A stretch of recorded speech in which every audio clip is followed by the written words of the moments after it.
ललिता और रमा देवरानी जेठानी थी। ललिता बड़ी थी और रमा छोटी थी।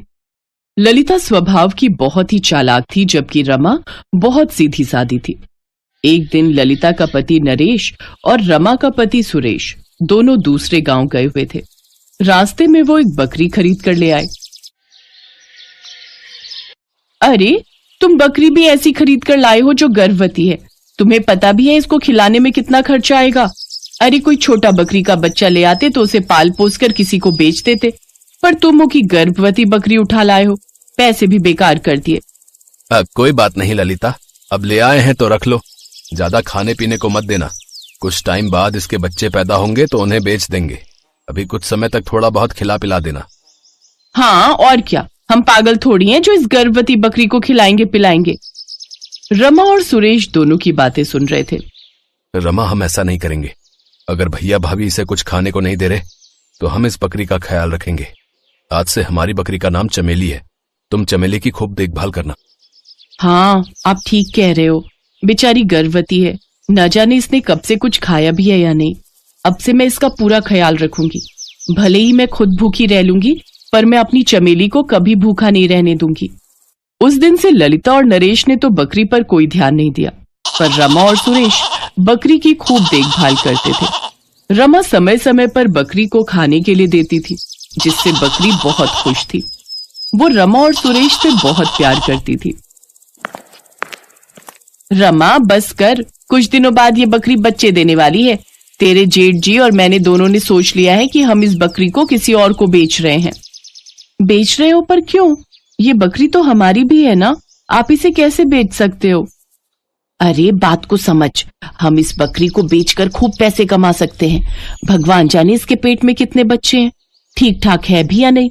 पता चले हम इसे खिला खिला कर मोटा कर दे और बाद में ये बेकार बच्चों को जन्म देगी तो हमारा भी नुकसान हो जाएगा ना।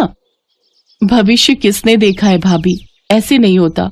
अगर ये बेचारी गर्भवती है तो हम किसी और को इसको बेच दें। नहीं नहीं, भगवान जाने कोई इसकी कितनी देखभाल कर पाएगा।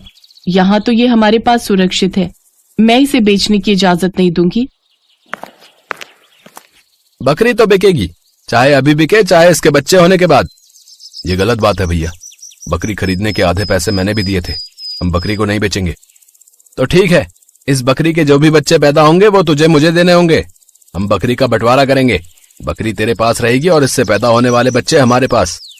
पर सुनो जी, बकरी के बच्चे अगर जिंदा पैदा ना हुए तो हम क्या करेंगे? अरे, तू ऐसा क्यों सोचती है?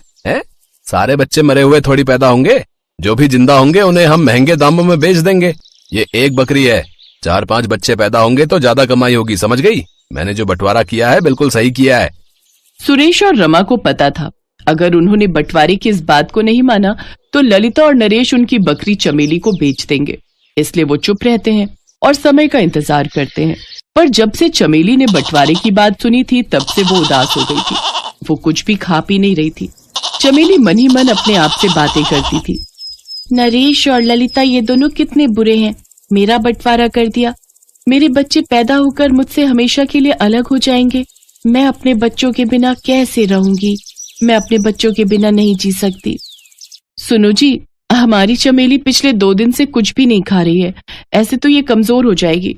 मुझे लगता है चमेली ने बंटवारे की बात समझ ली है और ये अपने बच्चों से अलग होने के डर से ऐसा कर रही है।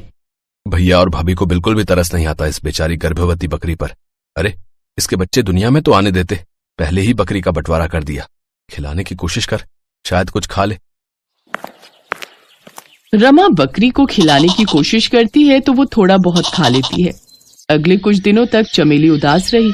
ललिता और नरेश तो बस उसके बच्चे होने का इंतजार कर रहे थे।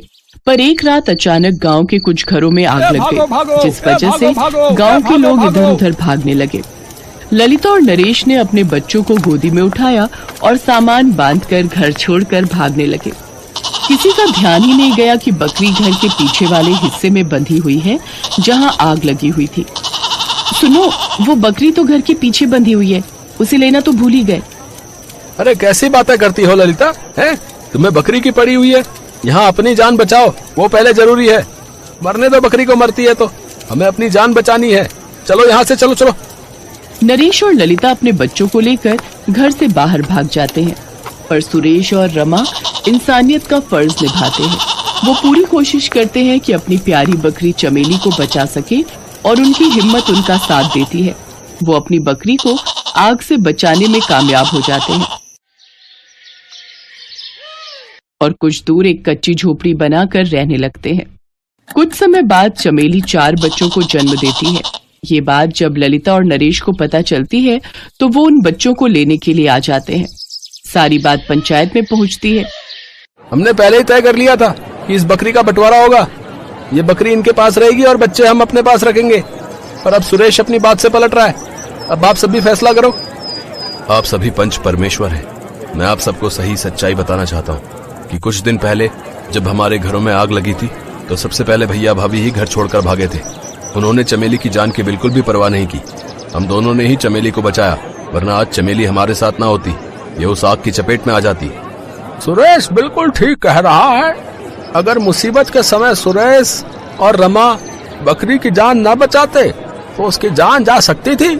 इसीलिए अब तुम दोनों का इस बकरी पर और इसके बच्चों पर कोई हक नहीं है। अब इस बकरी का बंटवारा नहीं होगा। ये हम पंचों का आखिरी फैसला है और इस फैसले को मानना तुम्हारा फर्ज है। ममता का ये दृश्य देखकर सुरेश और रमा की आंखें आंसुओं से भर आती हैं। आज उनकी बकरी का बंटवारा होने से रह गया। वो पंचों को धन्यवाद कहते हैं और खुशी खुशी अपनी बकरी और उसके बच्चों को लेकर घर आ जाते हैं।